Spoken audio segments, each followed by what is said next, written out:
አንድ ቀን ስላየኸኝ ብቻ ያንተ ተተኪ እንደመሆን እንዴት እርግጠኛ ልትሆን ቻልክ? ወይዘሮ ሚላት እኔ ያየሁትን ነገር አይቻለሁ። ለምን ዝም ብለሽ ኃላፊነቱን አትቀበይኝ? እንደዛማ አይሆንም። ለምን? ይኸውልህ አቶ መዘክር፣ በመጀመሪያ አሁን ያለሁበት ቦታ ተመችቶኛል። ሲቀጥል ደግሞ የራሴ ድርጅት ለጊዜው ታገደ እንጂ አልተዘጋም። ስለዚህ ወደዛ መመለስ ይኖርብኛል። የራስሽ ድርጅት ተዘጋ ተከፈተ፣ እሱ ደግሞ ሌላ ጉዳይ ነው። አሁን እያወራን ነው ያለነው ስለ ዛሬ ብቻ። ቢዝነስ ስትጀምር ዛሬን ብቻ ማሰብ የለብህም። የረዥም ጊዜ እቅድ ሊኖር ይገባል። እሱን አውቃለሁ። ያው የነገ እናወራለን ብዬ ነው። አይ ካስቀየምኩ በጣም ይቅርታ። እኔ ለዚህ ድርጅት ሙሉ ጊዜ መስጠት አልፈልግም። በጎን የሚያሳስቡኝ ብዙ ነገሮች አሉ። መለመን የማልፈልግ አይነት ሰው እንደሆንኩኝ ከዚህ በፊት የነገርኩሽ መሰለኝ። አቶ መዘክር፣ እኔ ብዙ ለምኑኝ የምል አይነት ሴት አይደለሁም። ይቅርታ። አሁን ግን ወደ ስራ መመለስ አለብኝ። እንዴ ወይዘሮ ሚላት መሳውስ? ዋናው ጉዳይ ስለ ስራ ለመነገር መቼም ስለ እኔ እያወራችሁ ነው አይደል? እና በጣም ቆየሽ እኮ። ግን በሰላም ነው? አንዳንድ ነገሮችን እኮ ልግዛ ብዬ ነው። ቆይ ገንዘብ ከየት አመጣሽ? እሱን እነግራችኋለሁ። ግን አሁን ስጦታ ይዤላችሁ ነው የመጣሁት። ምን ስጦታ? አዎ ልጆቼ። እማዬ ምንድን ነው? ለእናንተ ለልጆቼ የገዛው ስጦታ ነው። እማዬ ገንዘብ ከየት አምጥተሽ እንደገዛች ማወቅ እንፈልጋለን። እስቲ መጀመሪያ በደስታ ነው እናቀፉኝ። አይ ምናሴ እኮ እውነቱን ነው። ቆይ ገንዘብ ከየት አመጣሽ?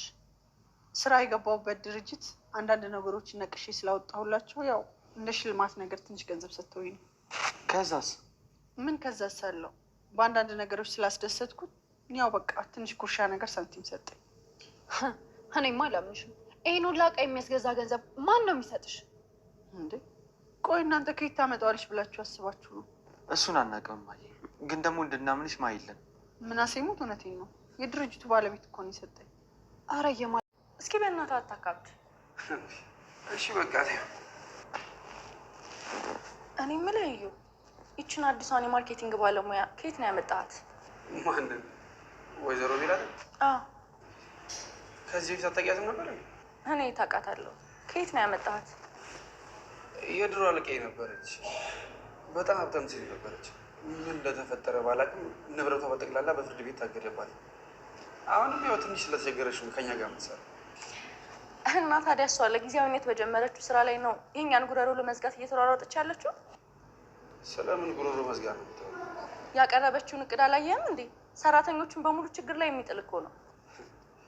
እኔ ደግሞ ነገሩን ያየሁት በተቃራኒ፣ ሰራተኞቹንም ሆነ እኛን ተጠቃሚ የሚያደርገን ሀሳብ መጣችሁ። እዩ ከልብ ነው እንደዚህ የምታወራው? አዎ ከልቤ ነው። እስኪ ቆይ ምኑ ላይ ነው እቅዱ ችግሩ? ቆይ እዚህ ድርጅት ውስጥ በሰራ ነው ልክ ጥቅማ ጥቅም ተሰጥቶ ነው የሚያውቀው መቼ ነው? ሰላም ለእናንተ ይሁንና የተከበራችሁ የቻናላችን ቤተሰቦች በያላችሁበት ሰላማችሁ ይብዛ። ኖላዊ ድራማ እንደተለመደው ይዘንላችሁ መጥተናል። ወይዘሮ ሜላት አዲሱን የስኬቷን ዘመን ጀምራለች ማለት ነው። እንግዲህ ወይዘሮ ሜላት ስራ ከገባሽ ቀናቶች ተቆጥረዋል። በዚህም የስራ ሂደቷ ላይ እንግዲህ ድርጅቱን ያለውን ሁኔታ እንዳለ ኦዲት አድርጋ በስብሰባ ጠርታ ሰዎቹን አቅርባለች ማለት ነው። ድርጅቱ ያለበትን ሁኔታ በተለይ ደግሞ የማርኬቲንግ ባለሙያ ስለሆነች ማርኬቲንግ ዙሪያ ላይ በጣም ስለሚያስፈልጋት ድርጅቱ እስካሁን ያገኛቸውን ኪሳራ ከዚህ በፊትም የሄደባቸው የነበሩትን የስራ አፈጻጸሞች እና በሱንም ገምግማ አሁን ላይ ደግሞ በተሻለው ሁኔታ ምን ማድረግ እንዳለባት ለሁሉም ይዛ ቀርባለች ማለት ነው። በዚህም ምክንያት እንግዲህ አለቃዋን አስደምመዋለች።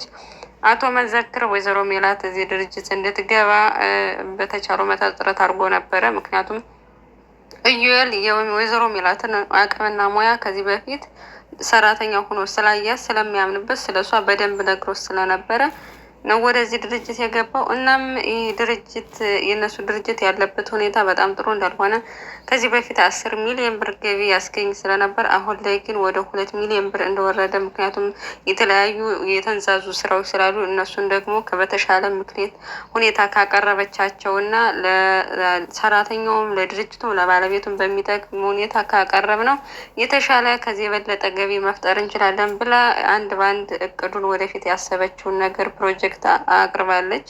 በዚህም ጥያቄዎች ሰራተኞችም አለቃውም ጥያቄ አቅርቦላት ነበር። እሱን ጥያቄ አንድ ባንድ መልሳ በሚገርም ሁኔታ ጀግንነቷን አስመስክራ ያው አለቃዋ ራሱ እስከሚደመም ድረስ ነው አፉን ከፍቶ ሲያያት የነበረው። እንግዲህ ሴቷ ሰራተኛ ጥቅሙ ስለቀረባት ምክንያቱም ከዚህ በፊት ከደመወዛቸው ውጭ ኮሚሽን ጥቅማ ጥቅም ይከፈላቸው ስለነበረ እሱ ደግሞ መሆን ያለበት ማንኛውም ሰራተኛ በሰራው ልክ ነው እንጂ ሁሉም እኩል የወሩ መጨረሻ ላይ መከፈል የለበት። ምክንያቱም አንደኛው ተኝቶ አንደኛው ደግሞ የበለጠ ሊሰራ ይችላል ሰው። ስለዚህ ሁላቸውም ስራ በሰራበት ልክ ነው ሊከፈለው የሚቻል። ለምሳሌ አንድ የማርኬቲንግ ወይ ደግሞ ገበያው ላይ ያለ ሰው ያን የሸጠበትን ታይቶ በዛ ልክ ነው ኮሚሽን እንዲከፈለው የሚፈልገው። ምክንያቱም እሱን ሲያዩ ሌሎች ሰራተኞች የመነሳሳት ስለሚሰማቸው ድርጅቱም ጥቅም ያገኛሉ፣ ሰራተኞቹም ደግሞ በስራቸው ልክ ይከፈላቸዋል ብላ ስላነሳች፣ አንደኛዋ ሴቷ ግን ጥቅሟ ሊቀርባት ይሁን አይታወቅም ወይዘሮ ሜላትን ጠምዳ ይዛታለች። ምክንያቱም እዚህ ድርጅት ውስጥ ያለ ነው እስካሁን በኮሚሽኑ እንጂ ደሞዝ ያን ያክል ነው። ስለዚህ ይሄ ደግሞ መቅረት የለበትም ብላ አጣማ ነው የተረዳቸው ሀሳቧን ማለት ነው ወይዘሮ ሜላትንም። አቶ መዘክር ግን ሙሉ በሙሉ ቃሏን ተቀብሎ እንደውም እስካሁን የት ነበርሽ? ይህ ሁሉን ሙያና ይህን ሁሉ እውቀት ይዘሽ ቤት መቀመጥ አልነበረብሽም ብሎ አድንቋታል ማለት ነው። በሌላ በኩል ሰላሚና እና ምናሴ ስራቸውን ቀጥለዋል። እንግዲህ ሰላሚና ሊስትሮ አትሰሪም ብላ እናቷ ምናሴም እንድታቆም ሞክረው ነበር። እሷ ግን ደረቅ ስለሆነች እምቢ ብላ ቀጥላለች። አሁን ላይ ወንድሟም አቁም የላትም። ያው አብረው እየሰሩ ይገኛሉ። እናም ጫማ እየጠረገች ነበር እንዳጋጣሚ። እንደውም ስፖንቹን ጨራሽብኝ እባክሽ፣ መጀመሪያ ላይ በቡርሽ አዝው እያላት እሷ ደግሞ አጽድቻለሁ እባክህ አጨቅጭቅኝ የማላቅ ነው እንደሚመስል እያሉ ሲጨቃጨቁ እንግዲህ የእናቷን ወርቅ የሰረቀው ልጅ ሰላሚና ፍቅር ይዞት እየተመላለሰ ነው ማለት ነው። ጫማው ሳይቆሽሽ እንኳን ጫማውን እያጸዳለው እያለ እየተመላለሰ ነበር። በዚህም ምክንያት እንግዲህ ሰላም ስራ ይዛ ነበር። እሷ ካላጸዳችልኝ ብሎ ድርቅ ሲል እያያሃት አይደል እንዴ? እሷ እኮ ስራ ላይ ናት። ስለዚህ እኔ አጸዳላለሁ ስለው ምናሴ እሷ ናት እንድታጸዳል የሚፈልገው ብሎ አንተማ ሲጀመር በተደጋጋሚ ጫማ ሳይቆሽሽ እየመጣ የምታስጠርገው ሌላ ነገር አስበህ ነው ብሎ ምናሴ እንግዲህ ተናግሮት ልጁን አስቀይሞታል። ሰላምም ወደ ጎን አድርጋ በጣም ይቅርታ የሰራው ስራ ትክክል አይደለም እና በጣም ይቅርታ እያለችው ነበር። እሱ ግን እንደ አጋጣሚ ሳታየው ወንበሯ ላይ የነበረውን ስልኩን አንስቶ ይዞት ሄዶ ነበር። እናም ስልክ ቁጥሯን ወደ ራሱ ስልክ ገልብጦ መለሰላት። ያው እሷን ብትናደድም መጨረሻ ላይ ግን ገርሟት ፈገግ ብላ ሄዳለች። እናም የልጁ ጓደኛ የሌባው ጓደኛ ማለት ነው ጆሮ እየፈለገው ነበረ። እናም የት ሄዶ ነው ብሎ ሲጠይቀው እባክህ አንዲት ችግ ከታች መንደር ወዶ እሷን በእሷ ዙሪያ እየተንቀሳቀሰ ነው ብሎ ደግሞ ጭራሽ እያለም እናም እንደሚፈልገው ነግሮት ጆሮም ተቀየሰ ማለት ነው። በሌላ በኩል ሀኒቾ አባባ ኖላዊ ለማናገር እየሞከሩ ነበር። ለምንድነው ወደ እናትሽ ቤት የማትሄጂው? እስካሁን እዚህ የተቀመጥሽው እኮ ትክክል አይደለም እያለ እየመከራት ነበር። እሷ ግን በጭራሽ እንደ ደከማትና አሁን ላይ ከእነሱ ጋር እንደመሆን እንደምትፈልግ እንደውም ይህንም ሀሳብ ጭራሽ እንዲያነሳባት እንደማትፈልግ ለአባቷ ነገረችው።